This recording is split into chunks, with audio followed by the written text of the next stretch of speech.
Hi friends, welcome. My name is Baron and this is my channel where I talk about some book stuff. I'm the Book Baron. Welcome in. So today I'm very excited because we're wrapping up January and I couldn't be more excited because this was a rough month in terms of work stuff for me. So I didn't get to as much reading as I normally do, but I did have a lot of fun things happen. One of which, I just booked my tickets to go to Japan later this year and see some friends, and I'm so excited for that trip. I can't stop thinking about this trip. I'm just so excited. Because I was very busy this month with work, and honestly, it was slowly crushing my soul, I didn't get to as much reading. I do have 13 books to talk to you about, but 2 of them at least are DNFs, and a few of them are on the shorter side, more like novella length. So I definitely didn't do as much reading as I would have liked to. You know what? Sometimes life just doesn't allow for it. So onward and upwards. Without further ado, let's just jump into things and kick things off with Enamored by Gianna Darling. So this is the second book in the Enslaved Duet. I read the first book last month. The tropes here, it's captor captive, it's got some BDSM, billionaire hero, age gap, and dark romance, of course. So I don't spoil things for you. I'm just gonna explain like what the whole duet is about rather than just the second book. So this is about Cosima, and her father is kind of in with the mafia in Italy. He's got a lot of gambling debts, and at a certain point they become completely insurmountable, and he decides that he is going to sell off his very beautiful daughter Cosima in order to settle his debts.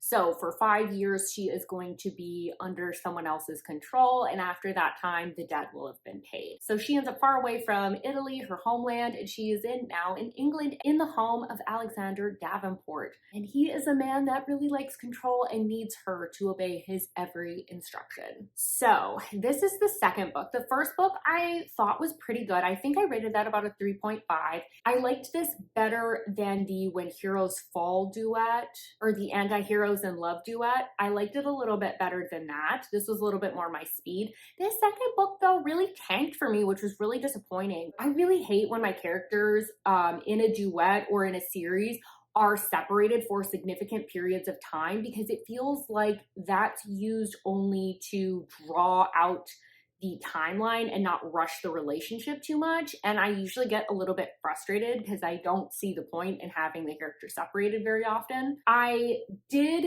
initially get this like building of tension, building of plot that I was kind of excited about. But something towards the second half kind of threw me off, which is that Cosima kind of like lost all of her smarts that really were showing through in that previous book. And I felt like she kind of ended up in the same circumstances over and over and over again. And after like it was like the second or third time that it repeated, I was just like, oh, come on, seriously, how are we back in the same circumstances yet again? I also just kind of got bored with the BDSM plotline. I don't think it was particularly interesting. It's kind of the typical, like, he wants control and she just wants to be able to turn off her brain for a little bit. So it didn't offer anything really new in that regard. And that becomes kind of a big part of their relationship. And then on top of that, I definitely felt the length of this one. So the up to the 75, I think it was roughly the 75% mark, it felt like that was like one plot line. And then it felt like the 75% mark, we just introduced like a whole other thing, because it felt like we had been building to this one kind of like plot point that got resolved, and then we had this whole other thing. So I just kind of like lost interest at different points because I just felt a little bit like it could have been tightened up. I really don't know how to rate this one. I'm between like a 2.5 and a 3, because for the most part of the book, I was like, this is pretty generic. But then that last chunk I really disliked. And so I was like, So that's kind of where I'm landing, but it's on the lower end. Next up, I have The Witch Collector by Carissa Weeks. It's a first in a series, and it's a high fantasy romance. Basic premise of this is about a witch collector. I know, it's very obscure meaning for that title. But basically, he comes to the towns and grabs like a witch every so often, and they are used by the immortal Frost King for some purpose. But they're basically taken away and you never really see them again. So Raina's sister was taken, and she is really mad about that. And so she wants to get revenge on not only the witch collector, but also on the Frost King. She tries to enact that revenge, but eventually a greater evil comes around and she needs to ally herself with the witch collector for the kind of like greater good. So thoughts on this. I did end up DNFing this book. I did like that Raina used sign in order to communicate, but I just like everything about this book felt really generic. The beginning I felt like was pretty slow, that typical pattern of like, she's probably special, she just doesn't know it yet, has a childhood lover boy that love just isn't enough to make her stick around in this small town. She needs to blow this popsicle stand. And death of a loved one kind of spurs her into action. So it just didn't really feel like it was offering anything particularly new. Honestly, I was a little bit bored of it as a result. I just didn't really get it. I did like Raina does get called out for being obstinate by other people, which I kind of loved because I hate when we have an obstinate main character and then we're supposed to pretend that that's like strength, because those are not the same thing. So I like that that was called out. But ultimately I got about like 30% in and I was like, I just don't care about any of the characters.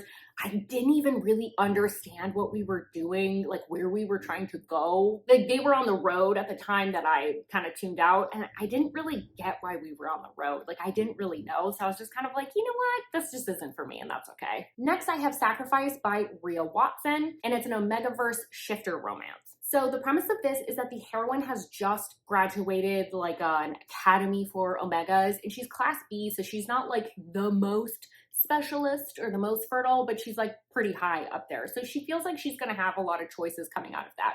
But all of those choices are completely removed. Her dad ends up naming his own prize and sells her into this tiger shifter breeding program. And the people running this program will do anything to make sure that they are successful. So they end up putting her into an artificial heat and throwing her in with these tiger shifters. There's quite a bit that I liked about this. One, I really liked that the author included like a blurb at the beginning of just kind of like, here's one page to give you a lay of the land so you kind of understand very quickly and can jump into the story more effectively without there being like an info dump within the writing itself. So I think that's going to be particularly helpful to people who are new to Omegaverse. I did like too, a lot of times Omegaverses have a little bit of the tension removed only because there is this sense of like, this is the pack, so this is everyone that's going to like get together at some point. But these people are really forced together for one. And on top of that, they're having to fight it because they don't want to add into this like breeding program. They're all trying to resist it. So it adds a lot of tension to the circumstances. And overall, it honestly gives it a pretty sweet feel rather than a really like spice heavy feel. I will say one of the biggest things that kind of detracted for me is we jump in right away into plot stuff. And I do wish that there was like a little bit more of setting up kind of like what was going on pre-captivity, what her life was like, so that we kind of got the impact of her transitioning into this type of life. Because one of the things was that I just got a hair bored because we are in this cage with the characters. Like there's only so many activities you can really engage in. And so I think that kind of made me like a touch bored. The ending sequence though, very action-packed, very fun. So for all those reasons, I gave it a 3.5. I think this is honestly like a pretty good one if you want to get started with Omegaverse. All right, next up, we have The Darkness Beyond the Daisies, and this is by Corey Zahara. So this is on KU, it's a standalone, and it's got a captor-captive element. So this is about Jolie, who is living a pretty normal life until she is abruptly abducted when she's about 17 or 18 years old, and she is sold into human trafficking. This couple ends up purchasing her, and they have some young kids. One son is about her age, and they are kind of framing this as them rescuing her, and they're saying, you know, the only thing that we really ask of you is that you befriend our son who has some kind of mental health issues and is a little bit of a loner as a result. But she pretty slowly realizes what her actual purpose is here and starts pulling back the layers of this seemingly normal family. So my thoughts on this one is super dark. Honestly, this is one of the darkest books that I've read. I mean, it's up there with like a Nina G. Jones, but I think what makes this feel even darker than some of those books is the fact that there is this oscillation between this like sweet and light moments that are just kind of like normal kids interacting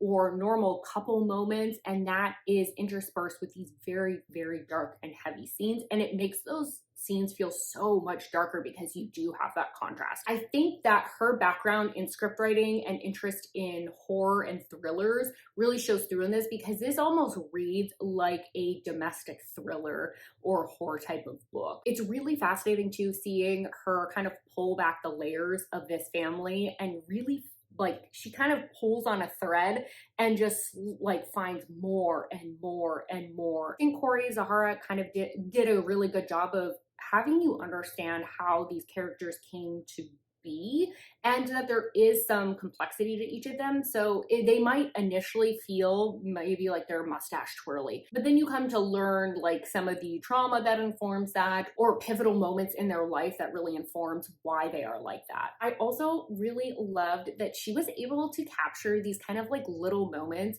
that are just kind of like true to the human experience. Like one of the things that really sticks out is when she talks about that kind of half smile that you give, particularly men, when you think the conversation might be taking a turn, but you aren't 100% sure and they haven't done anything too explicit just yet to make you think that it's going in a bad direction, but you aren't sure. Oh, also, I'm all over the place with this one. One other thing that I thought was really cool was the heroine has a condition that's, or like a trauma response, I think, that's called maladaptive daydreaming, and the author actually has that as well. So some of this is kind of informed by her own experience. I will say this did wrap up just like a hair too quickly for me.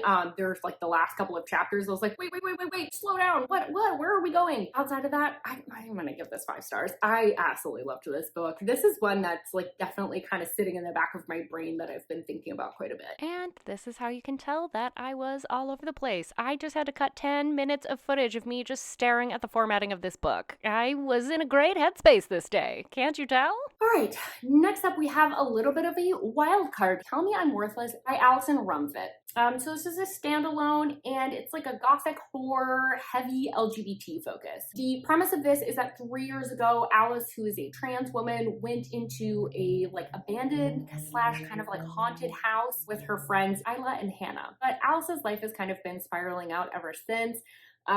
She's selling videos of herself for money. There's a lot of drinking, drugs. Julia is now an advocate basically in the political landscape for feminism that's like trans exclusionary. I think that's the right way to say that. But she asks Alice to go back to this house, and Alice really feels like she needs to do this. Really face the horrors of what happened because their friend Hannah never made it out of the house. So my thoughts on this. This one is kind of complicated. This isn't my normal type of read, and so I'm struggling to rate it as a result. I just think this is one of those books that has a very clear message. It hits you over the head with it, and it's not saying anything particularly new, but the way it's being said feels very pretentious. It's very literary, and I just felt a little bit lost as to the actual story because there's so much that's just kind of like bizarre symbolism. So I can't say I enjoyed the reading experience. So I think for those reasons, I'm gonna rate it a 2-star.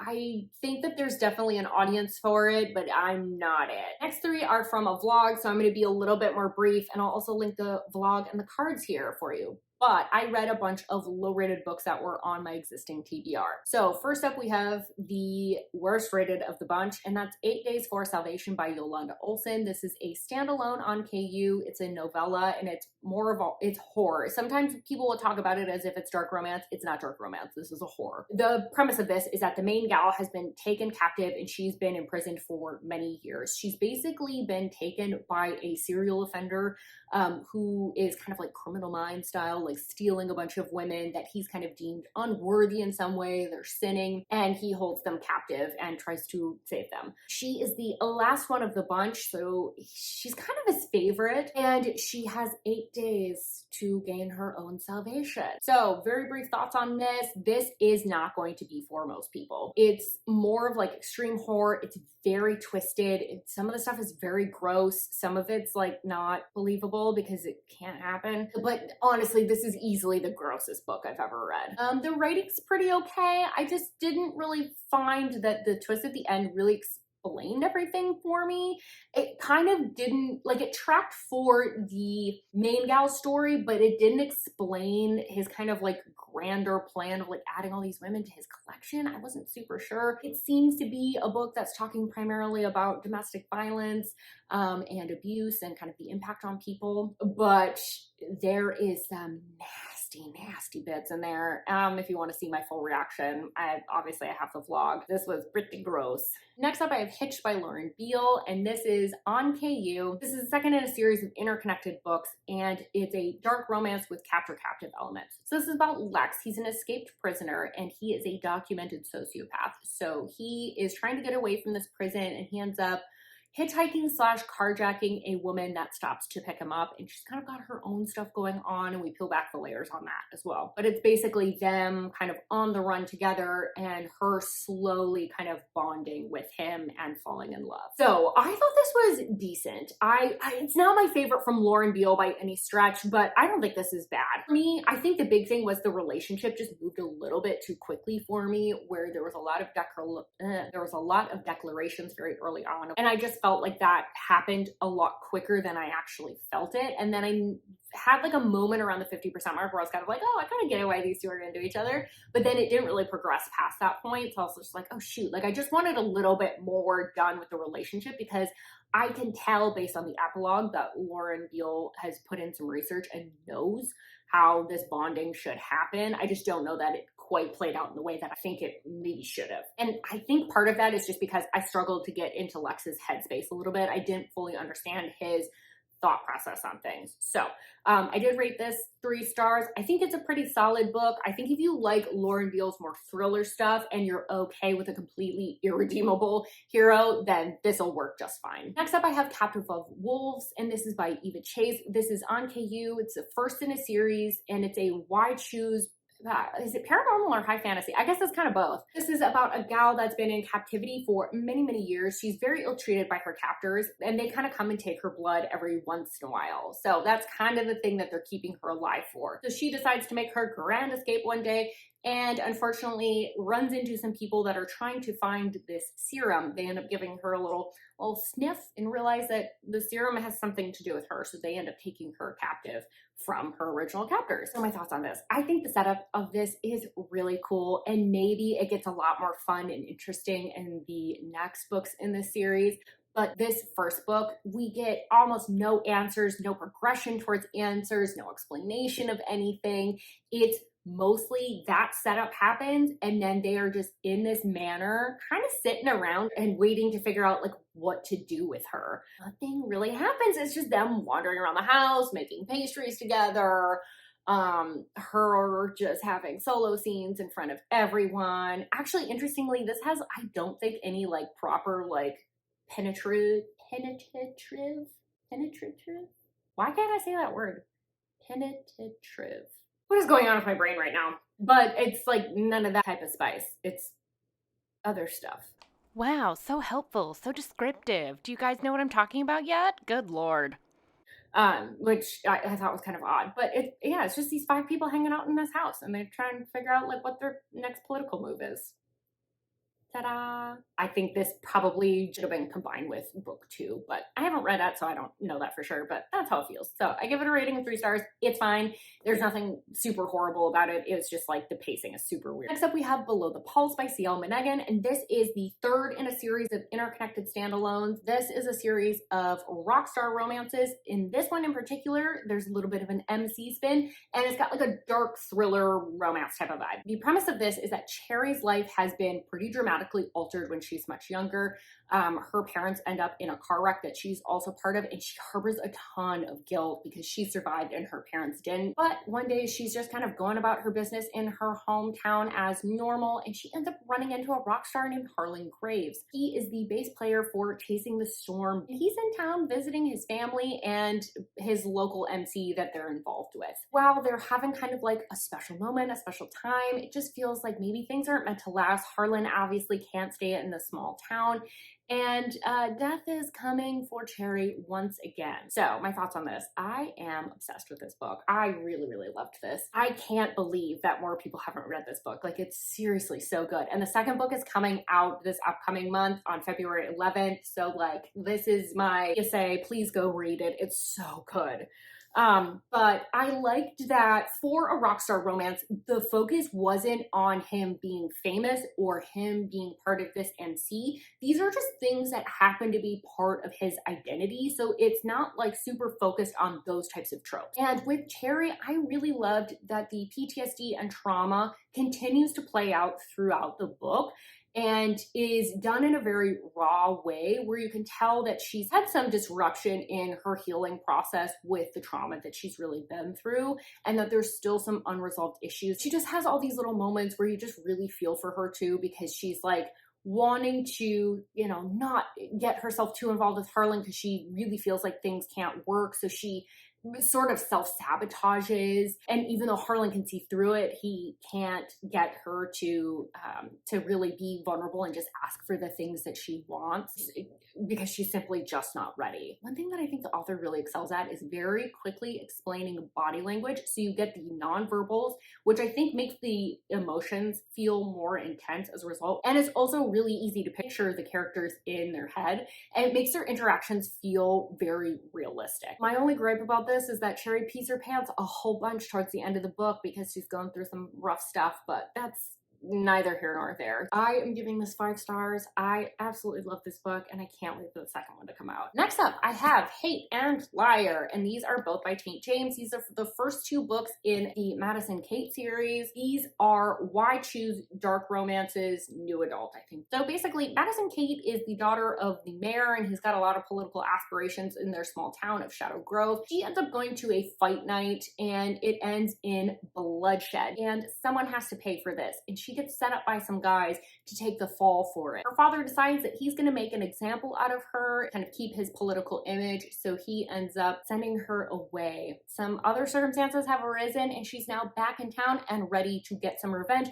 because the guys that set her up are now living in her house. So these are classic Tate James. They are popcorn reads. They're super easy to get through, even though they're on the chunkier side. I think both of these are over 400 pages, and I just absolutely blew through them. I love that Tate James doesn't take herself very seriously. There's a lot of jokes about, like, I feel like the heroine in a romance novel. This isn't some I choose book. She can laugh at her own expense with a lot of this, and really does like lead into the fact that she's playing into a lot of kind of classic tropes. Madison Kate's like an interesting character. She's pretty immature, but I kind of like her brand of immaturity because she's pretty funny. She's quite dramatic. So it just kind of makes for a fun combo, and I don't really mind her immaturity. That said, she pulls some pranks where I'm like, girlfriend, Google stuff. She switches salt and sugar. Oh, you really got him. Like, you know, there's like little things like that where I was like, that's not a good prank, girl. This is like a good intro book. The second book really kicks things up a notch. This really, I felt like, moved a lot more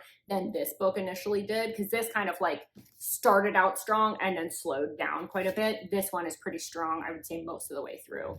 My one main gripe with this is that I cannot tell the dudes apart. And I know that I've mentioned that before. I had the same issue with the Captive of Wolves book. I can't remember who's who. So a name will come up and I can't identify that person with certain personality traits, or like with their job or their appearance or anything like that. Like, they all just kind of blur into dude person. I know that's bad, but like I really can't tell them apart. I'm not good at it. Anyways, 4 stars for both. Next up, I have an untraditional love story, and this is by Corey Zahara as well. So this is the first in a duet, I believe. These books are on KU, and these are dark romances. So the premise of this is that Pepper has moved to Paris, basically to escape a bad relationship from when she was in England, I believe. Ah, yes, the details and accuracy you've come to expect from me. And in order to pay the bills, she's gotten a job as an escort. But she's received some very flirty emails from someone who's kind of like a stalker, admirer type person, and she likes to flirt back with them. And that man's name is Charles, and he's completely enraptured by Pepper. And there's twists and turns from there on out. So I will say I did not finish this book. It felt a bit generic, and it felt like something from like 2012. It just felt a bit dated in the writing, and it's really odd because it felt like a completely different author than The Darkness Beyond the Daisies. It just felt like a completely different author. I will probably get back to this book at some point, mostly because I'm curious if I can see a clear progression in her writing from within this duet, just because Darkness Beyond the Daisies just feels so dramatically different that I want to see if I can kind of feel that progression. And maybe that initial setup is not representative of the whole book. I don't know. I kind of want to go back at some point. But for now, it's a DNF. That was the book that we were going to be doing for book club, but we did switch it out. So doing Vicious Impulses by Cien Vega, I think. We did push our live show back a week just to give everyone ample time. And this one's on the shorter side so that hopefully everyone can kind of like adapt if you want to participate in the live show, which will be over on Nikki's channel. There's more information on my Instagram and also in the community tab. Next up, we have The Lies We Steal by Monty J. This is the first in a series. It's on KU, and this is like a new adult mystery, dark romance, revenge plotline, dark academia type of vibes. So this takes place in Hollow Heights, which is in Ponderosa Springs in, I think, Oregon. Very wealthy there. They have a very prestigious college as well. All of these towns people kind of send their kids to. It's like an Ivy League. And it's primarily just the people that go from this town go there. There's not a lot of outsiders. But this town kind of has this like shiny veneer, and then under the surface there's a lot of political scheming, and there's a lot of more dark and nefarious things going on. And the heroine actually ends up getting into this college because her uncle has some connections. He is a professor there, and so she knows no one, and she also doesn't really fit in because she is not from a rich background. She's kind of this scrappy thing that had a thief for a dad. She ends up running into the Hollow Boys when they're enacting some of their revenge, trying to get some answers for something that's happened, and they need her to keep her mouth shut. So she has landed herself in their sights. In particular, Alistair has made it his personal mission to make sure she stays silent. So I love this book. I think if you like Devil's Night, the Devil's Night series by Penelope Douglas, you'll really love this. I didn't love the series. This is what I wanted that series to be. We've got rich families, boys that are kind of known for being menaces, and they're trying to get revenge for something. So it's kind of got a lot of the similar underpinnings. I love, though, that the heroine really holds her own. She's very scrappy, and she's kind of bringing her own skill set to the table. She's different from a lot of the people around her, and she really just leans into that and is okay with it because she really feels like it gives her a different type of advantage. And she's not the type of person to back down, and she utilizes the skill sets that she's got as a way of kind of like standing up to these boys and not just being pummeled by them. She's not going to take their crap just because they're rich and mean. And I really love the relationship that she has with her friend, and I believe it's also this is also her roommate, because they really are just like, we're both weirdos, like let's just bond together. And the last thing, Monty writes a hot, spicy scene. Nothing like over the top creative or like wild in that way, but like just really very sensual, spicy scenes. I've actually already moved on to the second book because I love this one. I'm giving it 5 stars. I also drunkenly purchased this for myself, so wasn't that nice of me? But the second book will be in next month's wrap up because I haven't finished it yet. And honestly, I'm hoping to get to like hopefully the rest of the series. I don't know. I have a lot of aspirations when it comes to reading next month, and based on how this month went, I don't know that I can have them, but we'll see. So let me know if you've read any of these books. What were your thoughts? I'd love to hear them. Do you have different opinions about any of them? I love chatting about that kind of stuff. Also, let me know what your favorite thing from January was to read. Is there anything I should be putting on my TBR that you think is just amazing? Don't forget to like this video if you liked it. Subscribe. What is happening to me? Don't forget to like this video if you liked it, subscribe if you want more content from me, and I really hope that I see you on my next video. Bye-bye!